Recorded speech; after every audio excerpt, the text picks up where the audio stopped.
welcome back. Let us continue the discussion on the kinetics.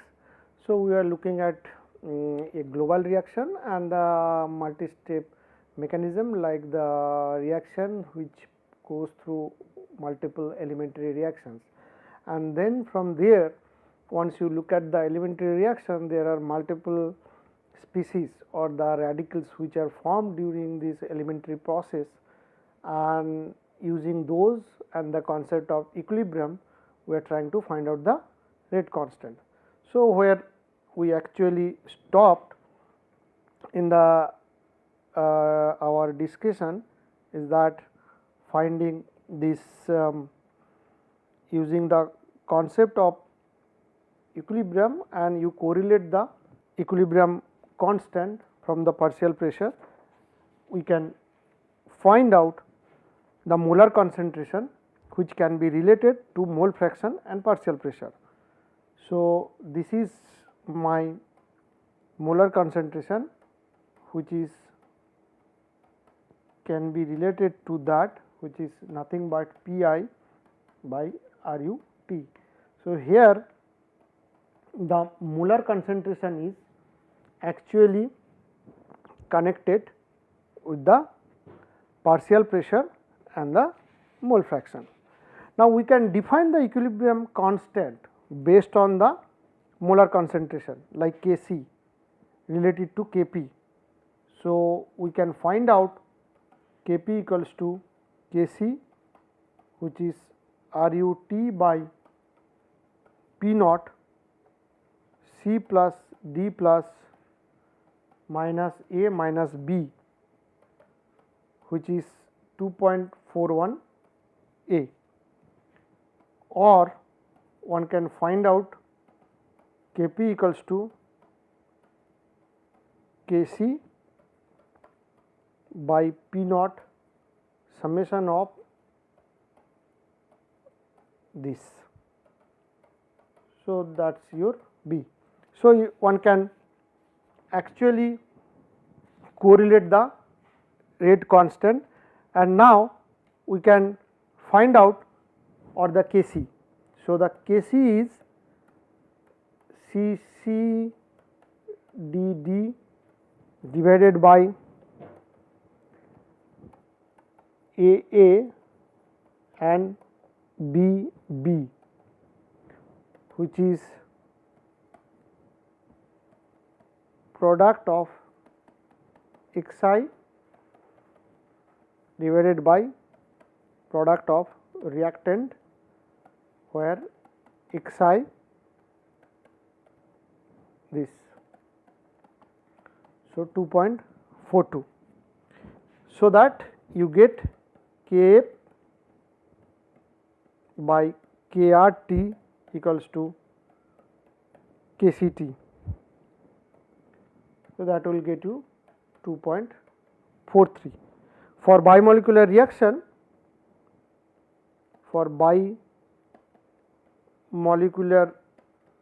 reaction, Kc is nothing but Kp. So, this is what you get. Now, there are some approximation which is very common in this equilibrium analysis is the steady state approximation.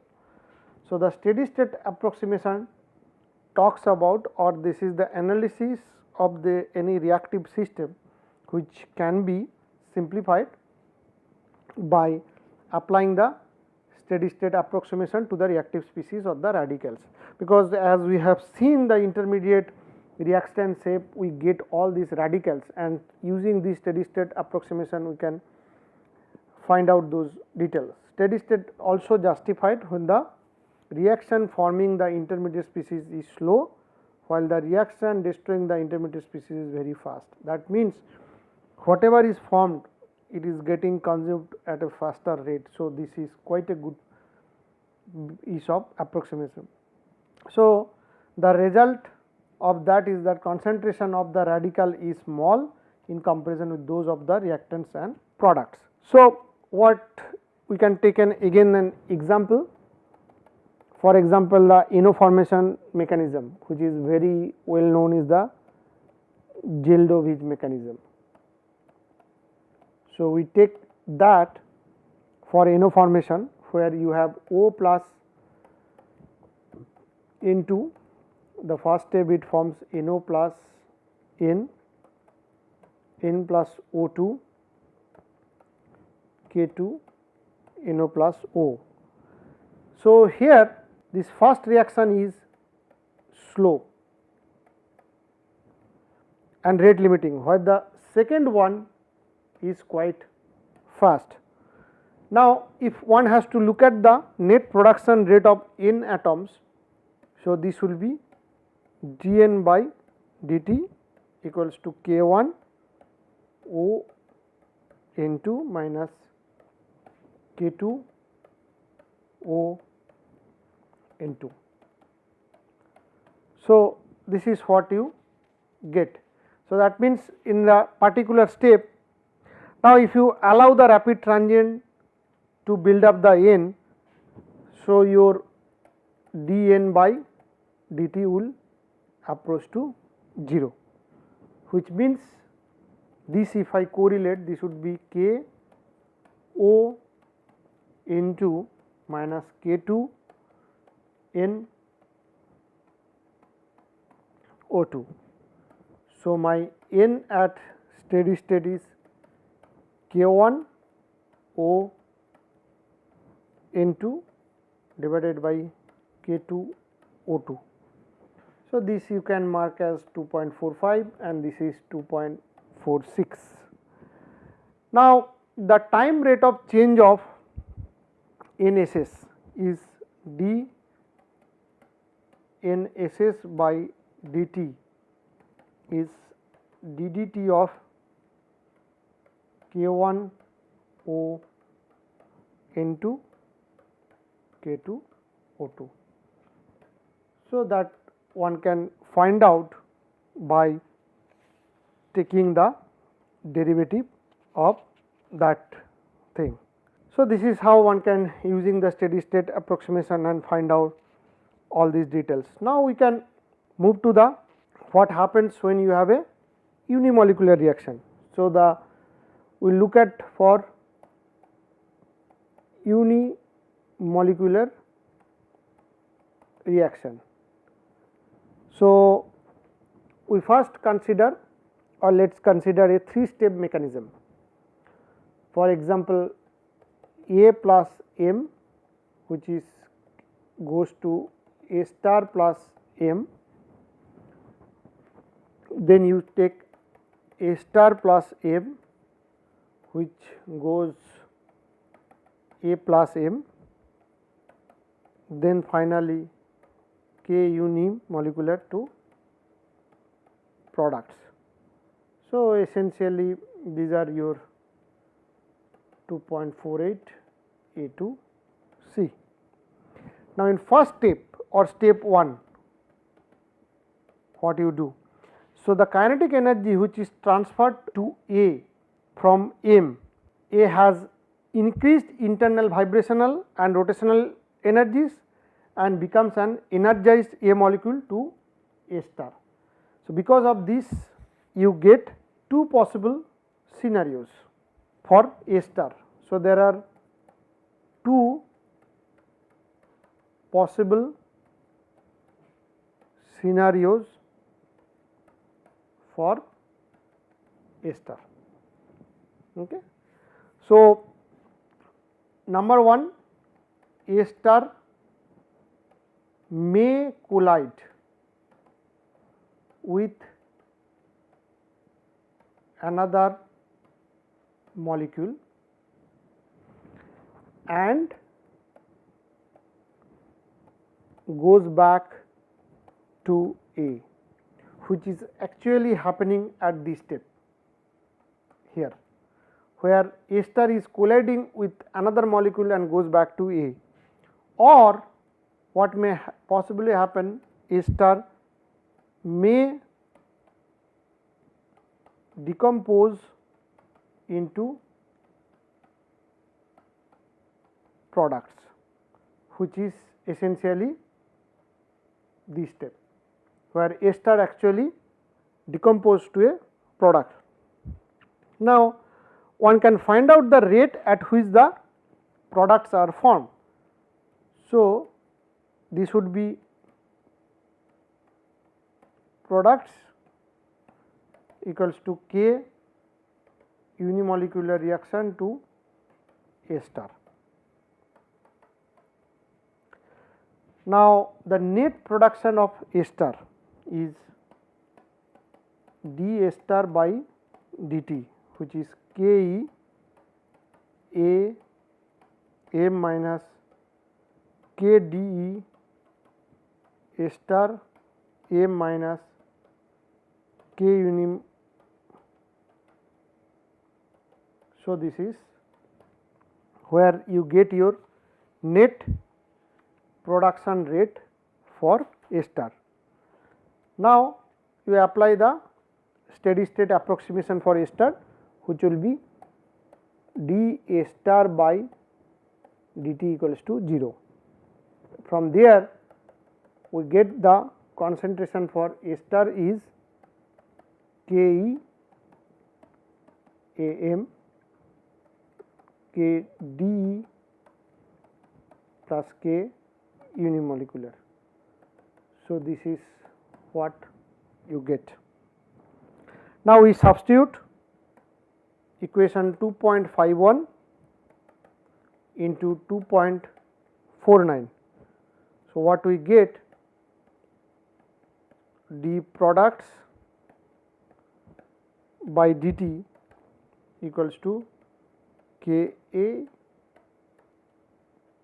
m by K d E by K unimolecular m plus 1. So, that is what you get for the products rate. Now, one can write in a different form for the overall rate of production of the product, where your A is going to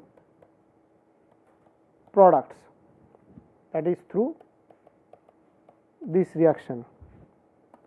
So, one may write like dA by dt equals to products by dt equals to K F into A. So, this is alternative way of writing the production of products. So, K APP is nothing but the apparent unimolecular rate coefficient. Now, we equate two equations 2.52 and 2.54, which will yield that K FF equals to K E m K d E by K unimolecular m plus 1, which is 2.55. Now, 2.5 let us to explain this previous equation 2.55, which has explained pressure dependence of unimolecular reaction. Now, if your pressure is high enough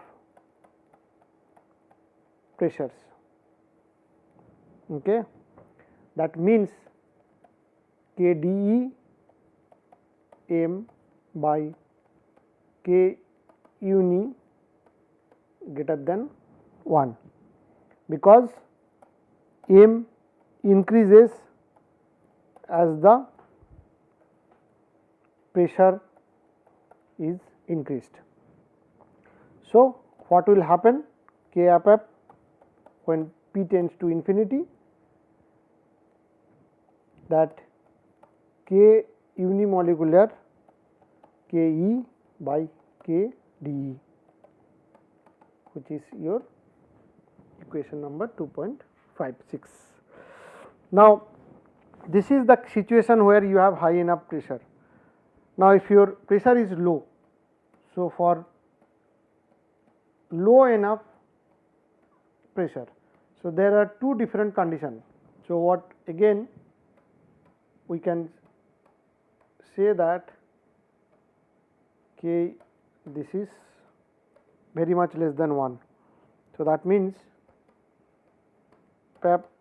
P tends to 0, which is Ke m. So, for two different conditions or the two different pressure dependency, that thing you can find out what would be the thing. Now, we have another important things when you look at the elementary reactions are the chain branching reaction. So, chain branching reaction. So, chain reactions actually produce one or more radical or the species that subsequently react to produce any other radical. So, that means in the reactions, so some more feature of chain reaction we consider a hypothetical, let us say chain reaction, let us say A2 plus B2 which becomes 2AB. Now, this is an hypothetical global reaction. Now, when you look at the chain reaction of this, there would be multiple steps of the chain reaction. So, there would be first step which is called chain initiation. That means A2 plus M which will form A plus M. So, that is your first step. Now, we will get once the initiation takes place, there would be chain propagating reaction. So, chain propagating reaction will involve free radicals like A and B. So, that means it will go A plus B2 to K2,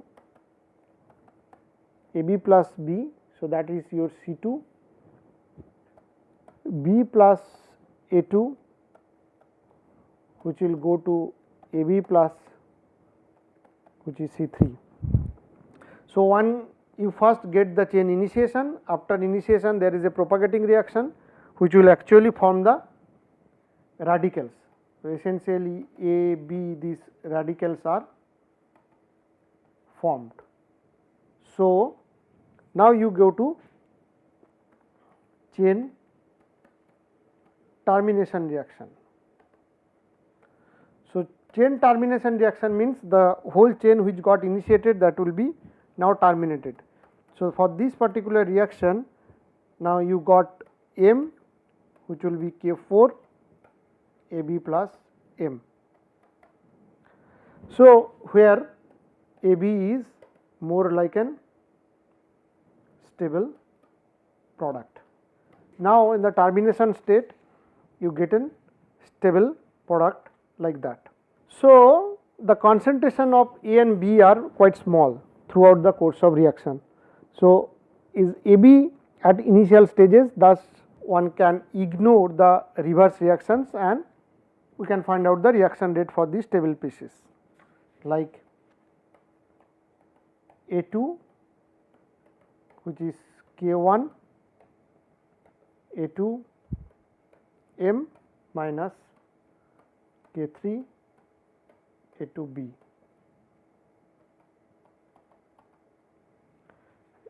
For dB2 by dt equals to K2 B2A, and then finally you get the product species dAB by d2 K2 AB2 K3 BA2 plus K4 A B M. Now what we do? We use the steady state approximation for free radical A and B. So you find out the dA by dt is 2k1 A2m minus k2a b2 plus k3b a2 minus k4 a b m, which is for steady state that goes to 0. Similarly, for dB by dt equals to k2 a b2 minus k3 b a2 k4 a b m, which is 0.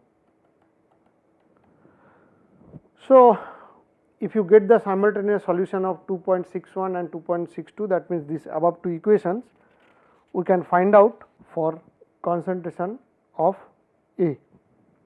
So essentially solution of 6.1 and 2.62. So that will get us the concentration of A, which will be K1 by K2, 2K2 M A2 divided by B2 plus K3 by K4 A2 by M into 1 plus K1 K4 by 2 K2 K3 M square by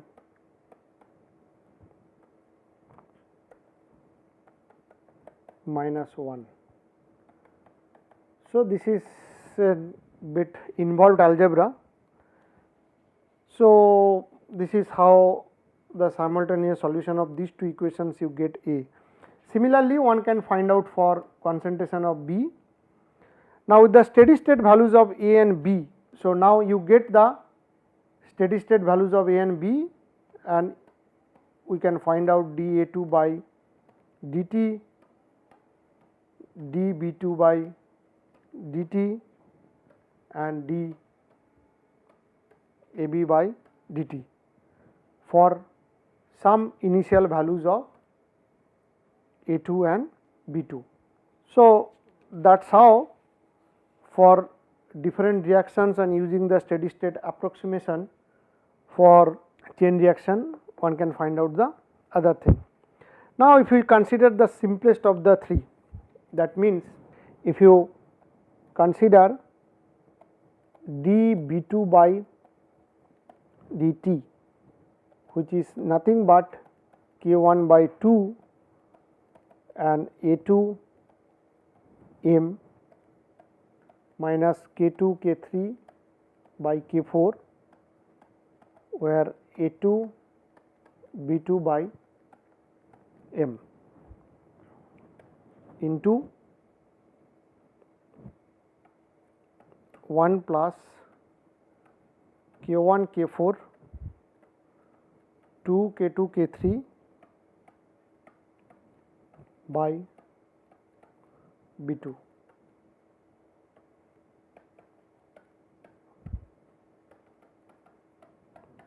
So the last two equations can be further simplified, and one may write K1 K4 m square by 2 K1 2 K2 K3 B2 is less than 1. So if you do that, then since K2 and K3 is larger than K1 and K4 for steady state approximation to apply. So, this is valid for steady state approximation to apply. Then from equation 2.63 and 2.64 one can approximate that A is K1 by 2 K2 m A2 by B2 plus K1 square K4 8 K2 square K3 M3 A2 B2 square.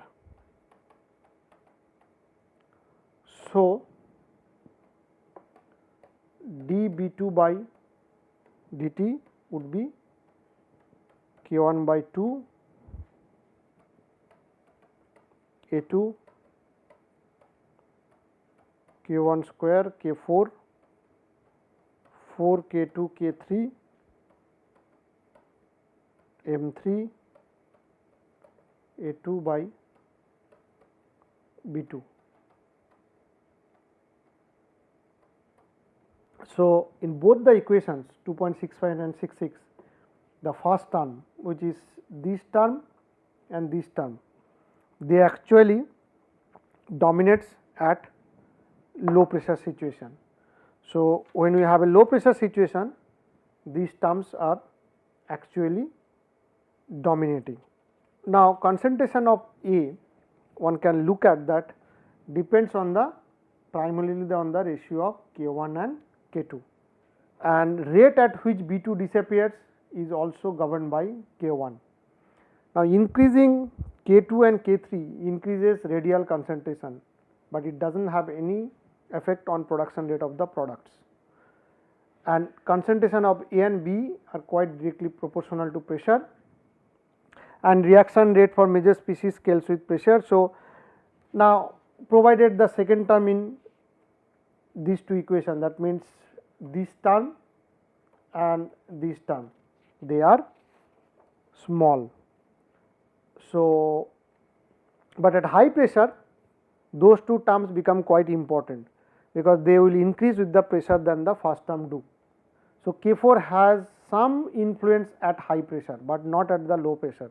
So, when you look at these two expressions and try to find out the importance, so K4 has at high pressure it has importance, but at low pressure not, and chain branching reactions involve the formation of two radical species form a reaction that consume one radical. For example, like this O H2O2 OH and OH. Okay.